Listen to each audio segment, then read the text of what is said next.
talk out loud, ask your questions, but I'm just going to start with, first of all, thanks for coming. I know people are busy and, still recovering from the holidays and getting ready for the new year, but I really appreciate your support in coming. I thought this would be a great class to start the new year off because there's a lot of people that don't realize there's many things you can do to ensure your transaction goes smoothly on both sides. And some people are timid about doing it. Some people are not sure what they can ask legally, compliantly. So I'm going to go over some things. And if anybody has any input or questions, just shout it out. Like I said, I want this to be an open Q&A and discussion, and for anybody to share any of their knowledge as well.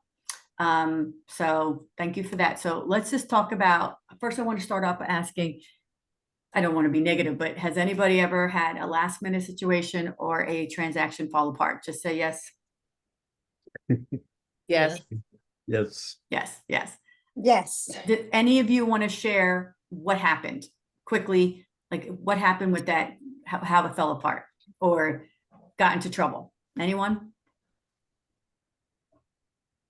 I had, this was years ago, buyers who had their down payment in cash under their mattress. Okay, that should have never happened. So we're going to go over that because that should have been the loan officer on top of that. So that's ridiculous. But again, this is why we're doing this. David, what happened with one of yours? A variety of things. The most recent thing that I can think of was the loan officer did not put all the fees, my commission and HOA fees on his estimate. So, 2 days before closing, 3 days before closing, when he sent that out, there was a price change. And the buyer just bailed. He just said, you know what? I'm not going to do this. Somebody's pulling the wool over my eyes here. And oh man, it was a mess. I mean, the seller actually came up with the money, offered to come up with the money so the buyer wouldn't have to pay anymore. That's nice. But he still walked. So you walk because that's what, with our business, it's all about trust. So, yep. You throw something like that, that doesn't look good. Anyone else want to share maybe what happened with one of theirs? I would just share mine. You go first. Go ahead, Irene. Oh, okay. Just the one that you rescued, Maria, the one that I honestly don't know what happened. The communication was terrible with the loan officer. We waited sometimes 2 or 3 days to get an answer. They must have not done what they had to do with the buyer because they couldn't get the loan. They said that they would, and they didn't share that with me because they said they couldn't. So yeah, that was a very bizarre situation. From some of you who know, Irene came to me with a FHA rescue loan, and I actually turned it into a conventional very easily. I have no idea what that lender did, but the lack of communication, the telling them last minute, all this stuff is just outrageous. And this is why I'm going over this stuff, because you guys need to be more proactive than ever because of the lenders that are out there. Unfortunately, there's just a lot of lenders who just don't care. They're not doing their job. They're not being communicative. And, these are people, your transactions, this is your buyer's life. And I take it seriously. And unfortunately, I'm seeing a lot of these lenders and even companies opening up and closing, just making the money and closing down. It's just sad, but we'll go over that. Anyone else? Someone else wanted to share? Me, Maria. Yeah. Yeah, I have, I would say, it was my first transaction. Definitely the buyer has to trust on me. Everything was smoothly. I worked so hard for it. And then, unfortunately, the buyer was disappointed and pretty much upset because the loan officer asked him for the last week before closing for the income taxes. So that definitely fell apart completely. Like it was not me, it was the loan officer experience side. That's what I just don't understand, Kat, because credit, tax return, like how'd they even get that far without doing tax returns? It's absolutely bizarre to me. Yeah, I couldn't understand. Be careful. Yeah, and the buyer said, Kat, how he couldn't ask me before when we started the application, or at least So a week before with the closing, he was pretty much having hard time with scheduling for his job to get it off and get to his accountant to get the, the paperwork. So it was pretty much everything on my side. And from the seller side was the other agent, we were working fantastic. It was like we worked hard on it, And that and just then makes it me was, sad. yeah. But it was experience, was, and we are here. Yeah, that's why we have you. Yeah. Well, Thank you, Maria. You're welcome. Some of you who already worked with me, Irene will tell you, David, I won't say the words OCD, but I am OCD about making sure, David will tell you, and Irene, that the last thing I want is something to fall apart. It's my reputation. It's my relationship with you and the buyers, of course. So I am super communicative, and I'm going to tell you right off the bat before I pre-approve them if they're going to move forward, because, like Kat said, I mean, even a pre-approval, I'm getting their tax returns and I'm sending it to our accounting department. So we're going to go through these bullet points, and I'm going to talk about some things, because these are things that you can actually do. You have the right to call that loan officer. If it's not me or someone you're comfortable with, or no, you have the right to actually call them and ask some questions. Sometimes they're not going to answer all of them, but you could get enough information to at least know that something, these things aren't going to happen. So let's talk about one. Number one, calling the loan officer. I know some of you, and I know some agents who are afraid or feel uncomfortable. You have to be okay with calling. I actually, for those of you who work with me, I actually call the seller's agent myself and tell them I have everything current, everything's good to go, and I give them my word. And when I give my word, I know for a fact we're not going to have any problems. And I, thank God, never had a deal fall apart. So I don't want you to be afraid to ask. That's number one. You have a right to call them. Hey, I'm, buyer or seller, whatever, even a seller's agent, calling the lender of the buyer. I've even had people do that. If their lack of response or hesitancy to answer your questions, that's a red flag right there. I've had that. Well, right, Irene, like they wouldn't even give her a reason of why this deal is falling apart. That's just crazy. So if you're not getting a call back from the loan officer and you're emailing and leaving a message and texting saying that your buyer is putting an offer in, or you're the seller looking at, then right there, you might, and this is before you accept the offer, guys. So I've had people come to me with multiple pre-approval letters, and I'm always happy to do this with people. I can spot a fake pre-approval letter anytime. Unfortunately, again, lenders are doing some stuff. They're saying they're doing upfront underwriting when they're really not. They're saying it's a pre-approval when it's really a pre-qualification, which is two different things. So there's a lot out there that you guys have to really be careful of. So again, if the loan officer, if you call a lender and they're not getting back to you, then I would not, personally, I would go on to the next offer. Because if that's the way they're going to start the transaction, you're already in trouble. Make sense? If you're not having someone answer you and willing to help their buyer out by being proactive, then that's going to be a problem. I don't care if it's 100,000 over asking. If you can't get in touch with that lender and you don't even know if that lender properly pre-approved them. I had a guy ask me to do $1 million pre-approval. I was like, okay, we have to fill it out. I'm not filling out anything. Banks do it all the time for me. I'm like, well, I'm not giving you that pre-approval. You're not getting it, fill out. I don't know anything about you. But lenders will do that. They'll just do it. So number one, don't be afraid to call. Any comments on that? I like it. 2, verify the loan officer has run current credit report. This is huge. Credit reports, just so you guys know, because a lot of your buyers are like, oh, I don't want them running my credit every 30 days. Unfortunately, some lenders do a lot of different things, but legally, across the board, credit reports last 4 months. Once they've expired, anything could happen. They could have opened up new credit. So one of the first things you want to ask that lender is, hey, I'm just calling. I have a buyer, or my buyer is looking to put an offer, or you're the seller's agent saying, I have an offer from a buyer, you're one of your buyer, you're the lender. Just wanted to ask a couple questions. The first one is the current credit report. Now, if they start right off the bat not answering your questions and they're not going to tell you anything, that's a problem. So you guys have to make a decision if you want to continue with that. But you need to ask if it's a current credit report. I'm actually going to send this out to you guys who came on the call. So you guys have this little list because you can literally use this list while you're on the phone with the other lenders. Okay. So current credit report is very important. Some people's are expired 6 months to a year, and you have no idea if they've opened up new credit, if they went through a divorce and the credit got messed up. So that's the first question you want to make sure of. Okay. 3, verify the loan officer has reviewed appropriate income. This is huge, CAT especially. If someone is self-employed and works on commission, 2 years of federal tax returns will need to be reviewed. So let's talk about this.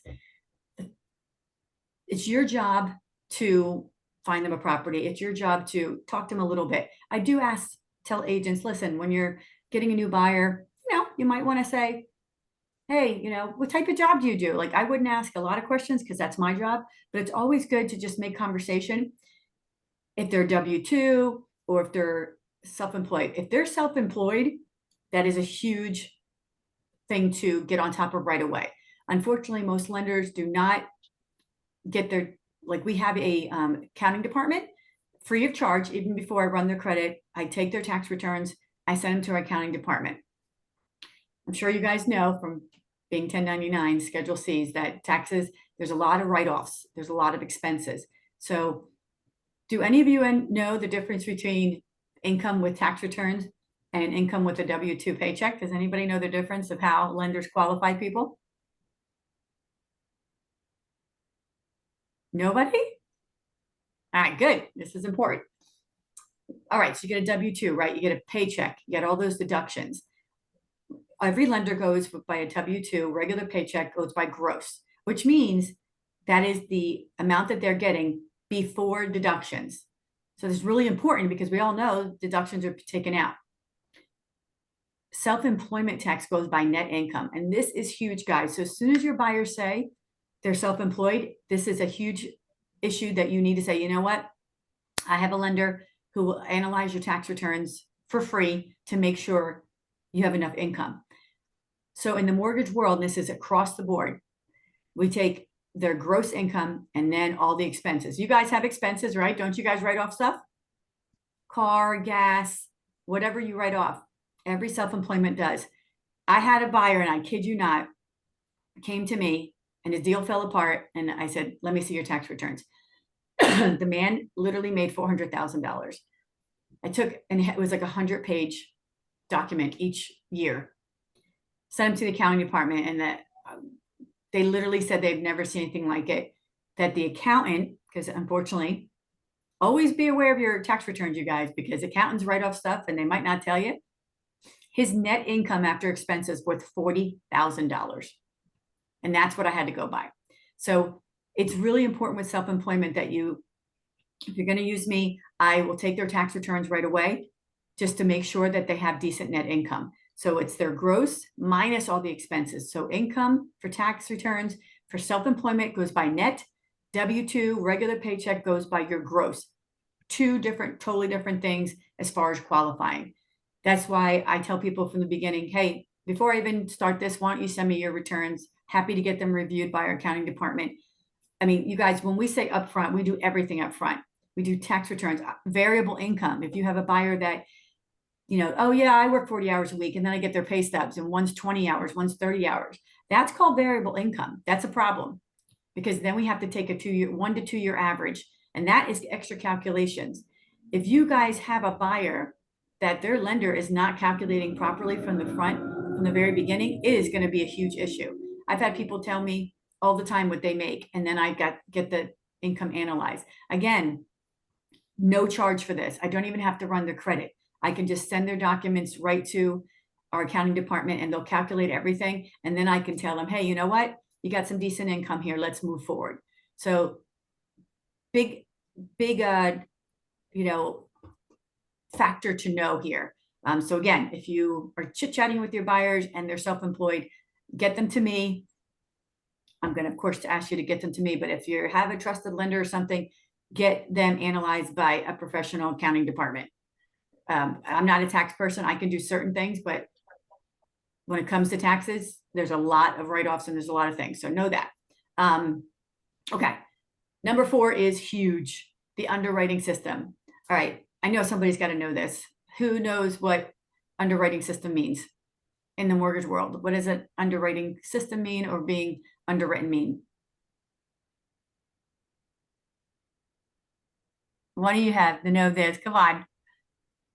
Does anybody know what an underwriter is in the mortgage world? They're the bad guys.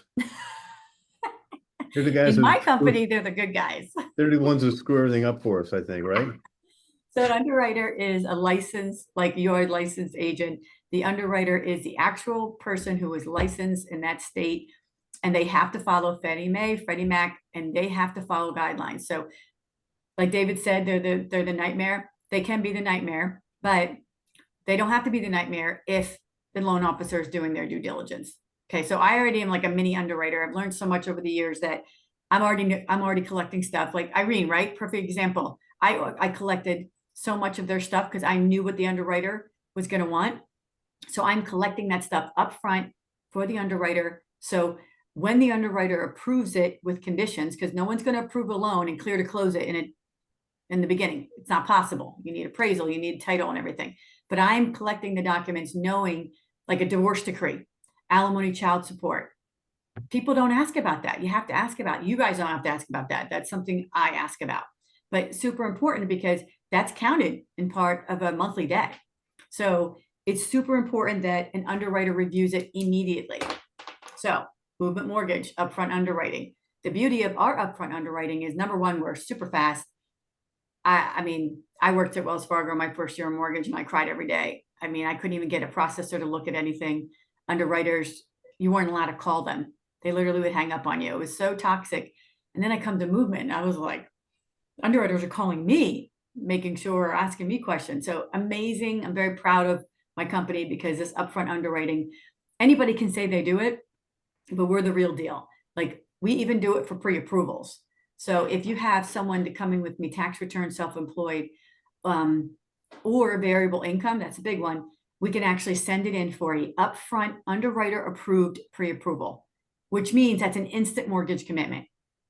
And then we just got to get a, so you're walking out. Who did I do this for recently? I had a couple agents.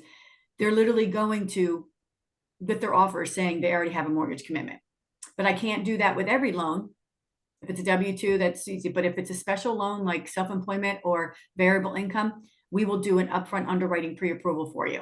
So that's really good. Now, the underwriter, I know people think it's the bad guys, and yes, it can sometimes be a nightmare. But again, it's the loan officer's duty to do all the work up front, and make sure I ask the questions. So here's more questions, you guys. So number one, I would do number 2. I would ask them about the current credit report. Then you need to ask that loan officer, have you collected and reviewed their pay stubs, W-2, and bank statements? Very important. I want you to write this down or note it when I text.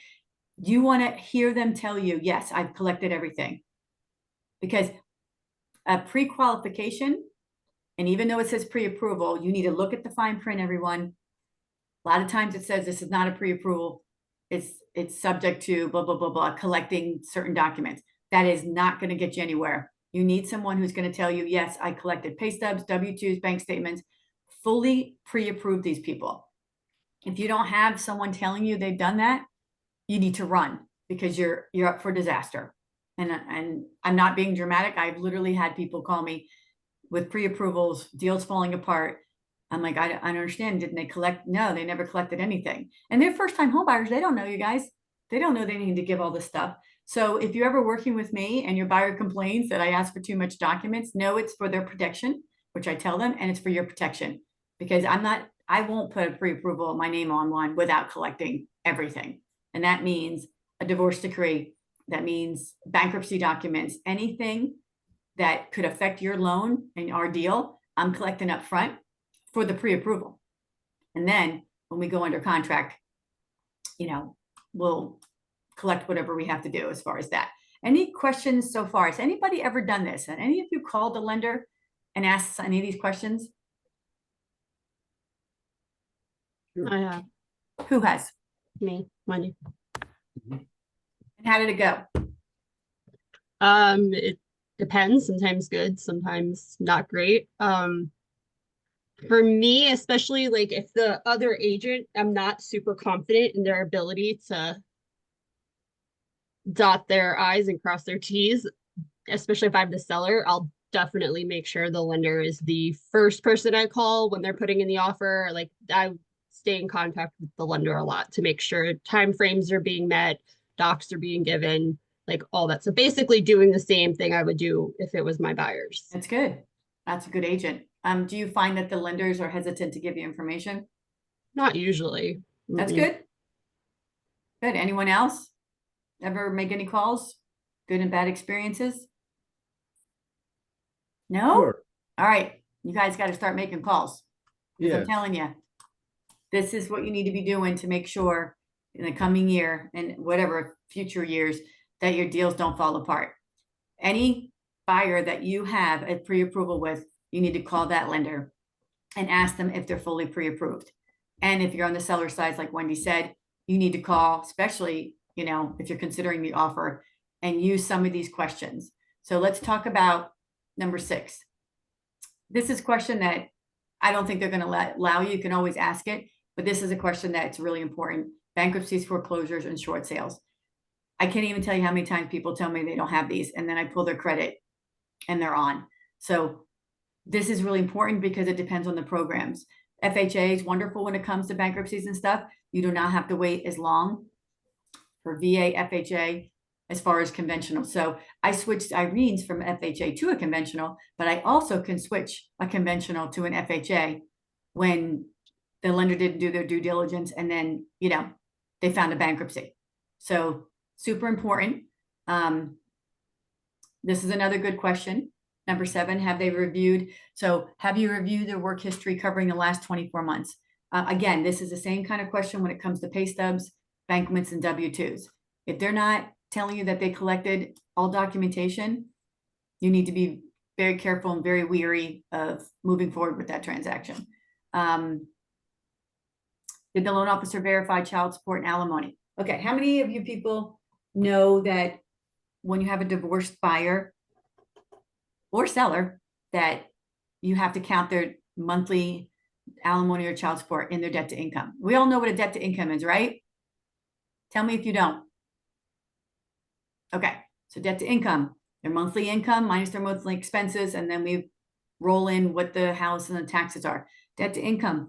People don't realize that child support and alimony is a debt if you are paying and receiving. So if you're paying it, it's a monthly debt, which is huge at times. And if you're receiving it, you can also use it as income, which is a plus.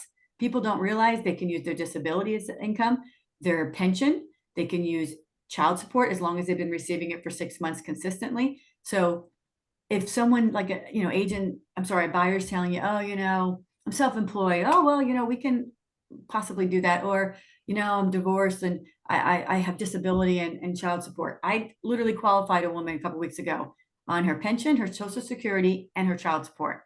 And she qualified pretty good loan amount. So if they're saying these questions and they sound down, you need to be positive and say, listen, speak to my lender. Sometimes, you know, you can use income that you don't think you can. So you always want to be positive, right, guys? You know, they're going to come to you with their sob stories. They're going to come to you with all their problems. But instead of, you know, trying to fix it, ask a couple questions and send them to me. I'm happy to go through it. Sometimes I've had buyers where they're just not ready. I always try to be positive. Some lenders will just say, oh, you're not qualified. Me, I'll say you're not qualified right now, but I'm going to give you a plan. And then I'm going to discuss the plan with you and your agent.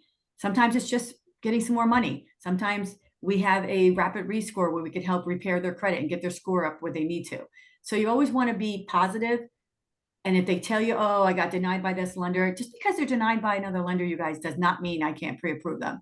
And Irene is a perfect example of that. They literally was going to fall apart this deal.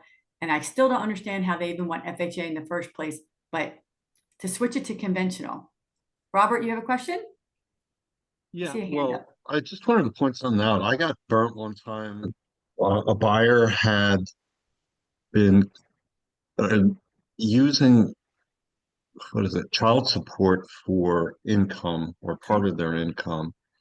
And when it got to underwriting, I guess they investigated and found out that the child would be emancipated within a certain amount of time. Yep. So they weren't able to use that as income any longer. So for Correct. example, maybe it was Correct. a So year that, before. yeah. Yeah. Unfortunately, that's a loan officer's issue. So we're like mini underwriters. If we don't do our job, things are going to fall apart. It's not the underwriter. That my child support questions to my buyers are, how long you've been receiving it? I need your divorce decree. I need your child support. And I also need to know the ages of your children. With child support, they have to be receiving it for 6 months consistently, not $10 here, $20 here.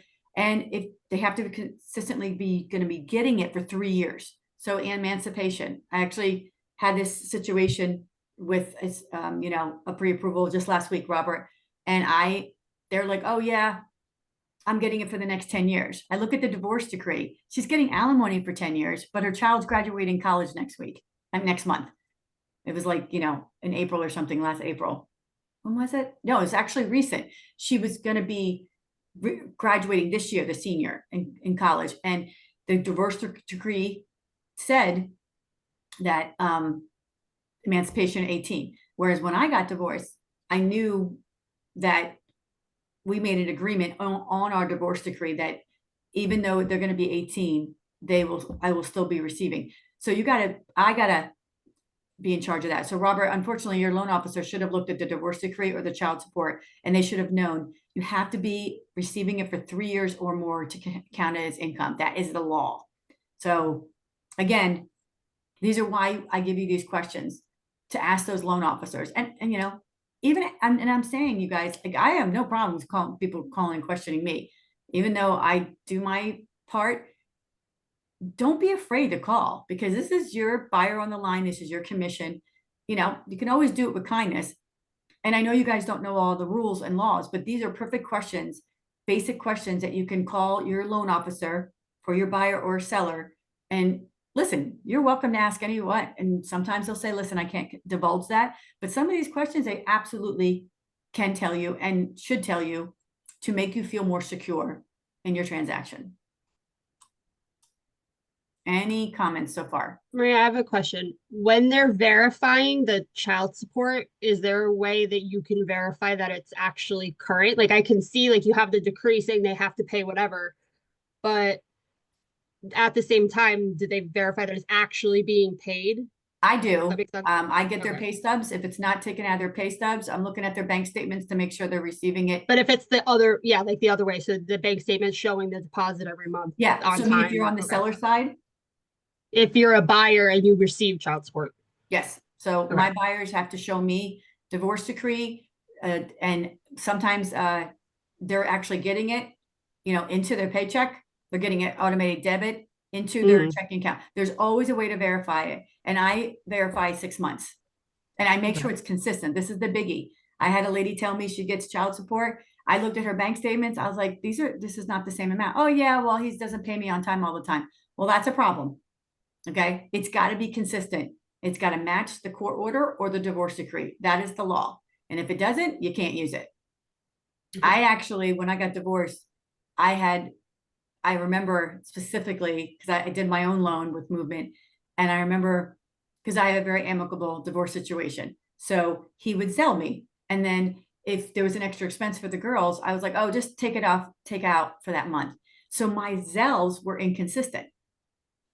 And I had to get a notary to do a letter for my ex-husband saying the reason some of these are inconsistent, and I had to give a year worth instead of 6 months, is because I deduct sometimes when we have extra expenses, and that worked, which is great. But overall, this is super important that they are consistent, and the 3-year rule. Okay. Any other comments or questions on that one? Okay, good. All right, so let's look at 9. Is the loan officer aware of the type of property? This is huge. Condos, multifamily, there's lots of different guidelines, but I will tell you with condos, if it's a condo, I don't know about you guys, but I see it all the time. It's on Zillow, it says townhouse, but it's really a condo. 2 separate things. Townhouse is a type of property. It's a type of, what's the word I'm looking for? Ownership. Condo is a different type of ownership. It's a style of a house. So it can be a single family. and it could have an HOA, but it's not a condo, so it would not consider a condo questionnaire. I'm telling you, 9 times out of 10, people are like, oh, it's not a condo, it's not a condo. And then I get the MLS, and there on the bottom right, it says condo. If it's a condo, you guys, you got to make sure that lender, you need to call that lender and say, when do you start the condo approval process? It is huge. We do that up front as well. As soon as I submit a contract, it goes right to the condo department. We have it approved up front. If we already have it approved in our system, we have an instant approval. Let me tell you, I've had multiple deals fall apart when other lenders waited to the very end. Everything was fine and the condo is no good. If they don't have a good budget, if they're not active, if they have people in delinquency, it's not going to get approved. No fault of anyone else, but you're not going to move forward with that transaction. So I think we're the only lender that I know of that does condo upfront approval.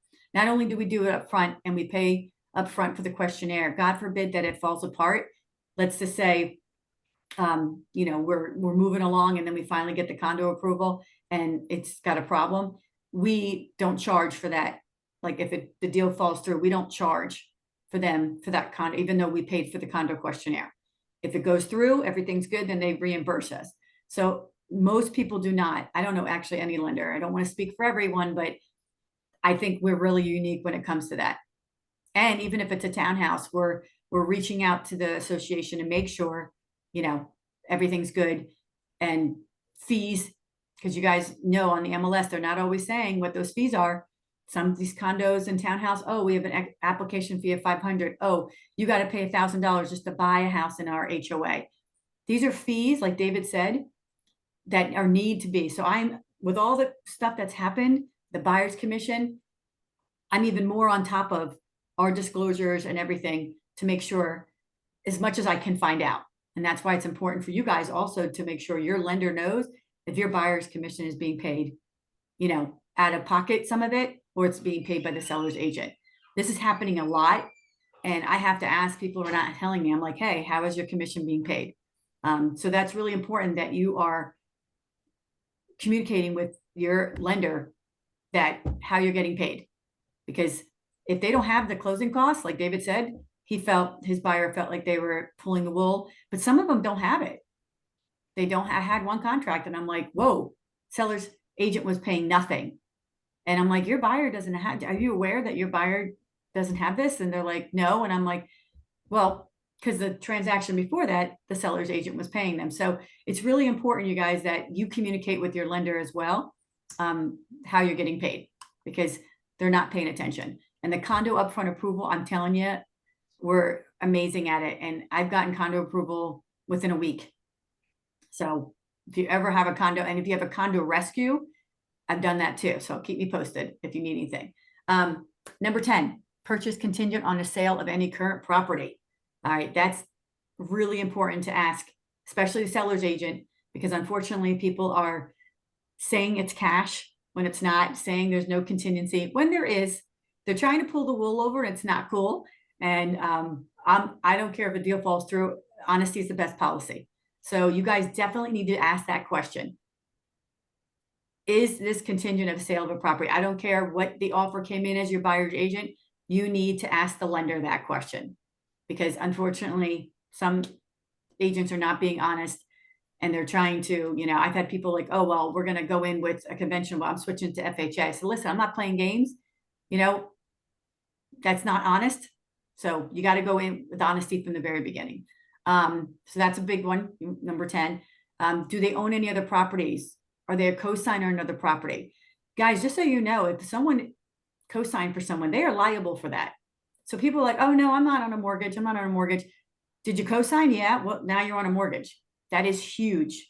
Okay. That is their responsibility if that person doesn't pay, just like co-signing on a car loan or co-signing on a, any type of credit card. You're responsible. So these are good questions. Number 12, this is a big one, commitment. You want to ask this question, you guys. How quickly can a commitment be delivered? A commitment cannot be delivered without an underwriter. Okay, so these are the good guys and the bad guys, right? That's why we do the upfront underwriting. In Pennsylvania, so you guys know I'm licensed in multiple states, but I live in New Jersey. Pennsylvania does not require an appraisal to get a commitment when you're underwritten. So because we're underwritten from the very beginning with Movement, as soon as we get the contract, we underwrite it, we have an instant commitment. So I've been getting my agents commitments in 24 to 48 hours. We still get the appraisal, but I don't need it to get the commitment. Whereas New Jersey has to be underwritten and I need an appraisal. So this is huge, you guys, when you're making those offers as buyers agents. And I'm communicating. If you're working with me, I'm telling you to make sure you let the sellers know that I can get them a commitment, and make sure you copy me on an email and let me call them, because everybody, as a seller's agent, don't you guys wouldn't you love if a lender called you for their buyer and said, I can get a commitment and I can guarantee you this is going to go smoothly? Wouldn't you love that call like that, you guys? Do you get any of those calls that lenders call and reach out? Maria, I do have a question on that. Mhm. So you say in Pennsylvania does not require an appraisal to give a commitment, but is the commitment contingent on the appraisal? So it's because it's underwritten, Bob. And yes, it is contingent on the appraisal, but because it's underwritten already, we are committing, because that means the debt to income, the credit has already been reviewed. So it's underwritten, but on the commitment, it will say contingent on the appraisal, correct? But it still is a Yeah. commitment that we're giving the money. Yeah, well, I think that has to be disclosed to certainly to sellers, because for me, I'm from old school, from very old school, and a commitment isn't a commitment until everything is done, and the appraisal is a big issue. And so I would not want sellers to assume, well, I got a commitment, or the agent's telling the seller or the buyer, you got a commitment, when in fact, it's still contingent upon the appraisal. So Okay. I think we need to be real cautious on the language that we use on that and how we disclose that, because to me, it's not a true commitment. Okay. Everything is done except the appraisal, but it's contingent upon the appraisal. Right. On the bottom of the commitment, it'll say that, but I think you're correct that you might want to just make, because sometimes people don't read it, but on the bottom of the commitment is conditions, and it will say that. And Pennsylvania, I have to say, you agents read everything. I love it. New Jersey, they just don't read it. So yes, Bob, I would definitely say, hey, we have a commitment. Of course, you see the conditions, it's upon appraisal, but they also do like to know that it has been underwritten and that everything else has been reviewed. I still think it's an advantage. Yes. Yeah, but if you ask David and I, our agents don't read everything. Well, some of the agents I have, they'd be like, oh, what's going on with this commitment? I'm like, what do you mean? And I'm like, there's always going to be commitment conditions. And so I've gone over them, but New Jersey, I've never had an agent ask me anything, but I guess it depends on the agent, Bob, but I've definitely had people ask me. Well, there's no doubt about that. No doubt But about I do that. like that idea of being upfront and honest, and just in case they don't read the But bottom. Maria, I have a funny thing. I had a transaction in Robinhood years ago, and the appraisal or the mortgage commitment came back, and it was contingent on, because it was FHA, it was contingent on a water test, Oh, and it was public water. And then this was like right after the appraisal came in, we reviewed, the appraisal was like completely wrong. It had it as well water, and like there was like a million things wrong with the appraisal. So we had to like redo everything. So it's Yeah. really, really important to read all your paperwork. yeah. Yeah.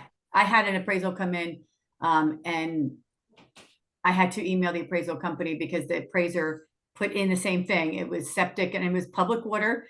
It was not a well. And so the appraiser had to go back out and redo the whole thing. I'm like, well, I don't know what you were thinking, but you know, the MLS is right here. It states everything. So yes, people read your documents. And sometimes appraisals have to be redone. Definitely. Okay, so last one is what we just talked is, when is it going to be reviewed by an underwriter? Huge question that you should be asking when you're dealing on either side. When is this going to be reviewed and approved by an underwriter? There's a lot of pre-approval letters. I've seen them. And if you guys have, as a seller's agent, it is my pleasure. I do it all the time. If you, Wendy, you have 5 offers, you're like, Maria, listen, I got 5 pre-approval letters here. You want to look at them for me? I'm happy to advise and help you look at the fine print. I had one guy write from a lender. He just typed it up himself, and he put in that documents had been collected and will be reviewed by an underwriter. And he put it off as it was already reviewed by an underwriter. And I saw it and I said, first of all, it says collected. Call him. I guarantee you he didn't collect them. I'm sorry, it said will be collected. will be collected and will be sent. So everything was not done. So I said, call that lender and ask if he collected the documents. He did not. And they're not going to be seen by an underwriter right away. So there's a lot of stuff going on here, guys, that your pre-approval letters really need to be looked at. And I'm happy to do that even on the seller side, to just say, hey, this is something I would go with, because there's a lot of people writing up stuff that is not compliant. There's on a pre-approval letter, there should be disclosures at the bottom. You know, all that fine print on the bottom. If you're getting a basic letter from a lender, anybody could write that up. So just be really careful with that. But you definitely want to know, are they going to not review this underwriting until the end? That's a problem. You know, some people do it in the beginning. We do from the beginning, and then we do middle and end. But the beginning is really important. If they're not going to have a review by an underwriter up front, then you're going to might come into problems. So I would definitely ask that question. So this is all I have for you today. Any input, questions, concerns? Did you learn anything? Anybody want to add anything? Maria, I just, sometimes I get agents, probably more so representing sellers that say, well, I can't call the lender. And I just wanted to bring to everyone's attention that in our agreement of sale, paragraph 8, subparagraph 2, is it does say that both the buyer and the buyer and the seller's agent can contact the lender at any time. So it's right there in the agreement of sale. So if a lender gives you a hard time about talking to you because you're representing the seller or even the buyer, it's right in the agreement of sale. Absolutely. I mean, there's absolutely no way that you're not allowed to call a lender. I mean, this is like, you know, your transaction, this is someone's life on the line, their home on the line, your transaction. But yeah, so thank you for pointing that out. I really appreciate it. Yep. Anybody else want to add anything you learned or anything that will help anybody else on this call? Because I'm all about us communicating and helping each other. The question, Maria and Kat. Hi. Yes, the pre-approval letter, until how long it will last?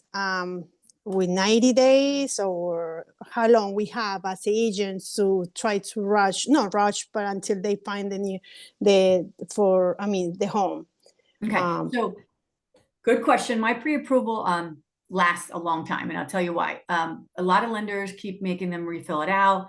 I actually, once and done for me. So meaning they are going to fill it out, I'm going to collect everything, and they're approved. If it takes a while, so the credit report expires in 4 months. I've had some people that, you know, got an offer, like they're putting an offer in, like, and their credit report just expired. So I basically said, listen, have you opened up any new credit? Have you done anything? Because I had one buyer in particular, he's like, listen, this is my final offer. If I don't get this house, I'm taking a break, and I really don't want my credit repulled. So I did ask him, and I said, listen, you know, have you opened up any new credit and stuff like that? I think it was expiring in like a day. I said, it's expiring any day now. I'll give you this pre-approval. And I did. We got the offer accepted, and then I reran his credit. So 4 months is expired credit report. Some lenders are telling people 30 days. It's crazy. So some people are telling me they're constantly filling out applications. I do it once. I keep it in my file. I update it. If it's gone a month or two, I'm like, hey, can I get updated payments and bank statements to make sure you're still working, make sure you still got your money. And also the people who have worked with me, I also make sure that when you're making an offer, and I think everyone should do this, when you have a budget and your loan officer has given you a budget, I tell everybody to call me with the listing before you even go out and take these buyers out. There's a lot of variables with the pre-approval. I've had people tell me, oh, well, you know, I got approved for this. I'm like, well, what were the taxes? I don't know. I'm like, what do you mean you don't know? The lender didn't even count taxes in their debt to income. That's crazy. You have to put in the sales price, taxes, HOA to see what their budget is. It's very important, in my opinion, waste no time of anyone's and get people excited over a property they can't afford, is to text me. I work weekends and nights just like you guys. Kat knows. Send me the properties. I'm crunching the numbers and tell you if that's a good prospect. Taxes play a huge role, guys. If it's $275 and I got them approved for $5,000 in taxes, and now the taxes are $3,000 a year, they can go above $275. So everything, and the current rate. So all I do, it takes 10 seconds to plug in the numbers. I'm happy to say, hey, these are good prospects for you. You guys don't want to be driving around for properties that they're not qualified for. And also getting them excited about a property that they can't afford. So mine don't expire. Can't say for other lenders. I literally even had deals fall apart or cancel, and then I copy the loan so they don't have to fill it out alone again. And I re-import the same credit report if it's not expired. I do everything I can to make it really easy on my buyers, but they do not have to. Other lenders I can't speak for, but me, they do not ever have to fill out the application again.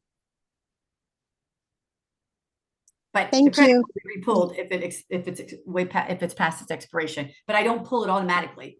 I wait and see how long it's expired, what's the situation, but I do not pull it right without permission or talking to the buyer. Re-pull it. Does that make I have a sense? quick question. Yes, that makes sense. Yeah. Okay. Thank you, Maria. You're welcome. Anyone else? Yeah, I have a quick question. Do you, when buyers find the home that they want to put an offer in on, this is something that I've always, I don't really work with buyers that much anymore, but I've always asked lenders to do is to run the numbers of what their monthly payment would be, because it looks like that big number of like 400,000 whatever is like very abstract to people versus like what they're going to be paying each month. Is that something that you automatically do? Always. Okay. Always. So 'Cause a lot of when I'm lenders doing the don't. crunching of the numbers, I'm putting the current rate in. And that's another thing I want to tell you guys. Please look at your pre-approvals in the last couple of months. The rates have gone up.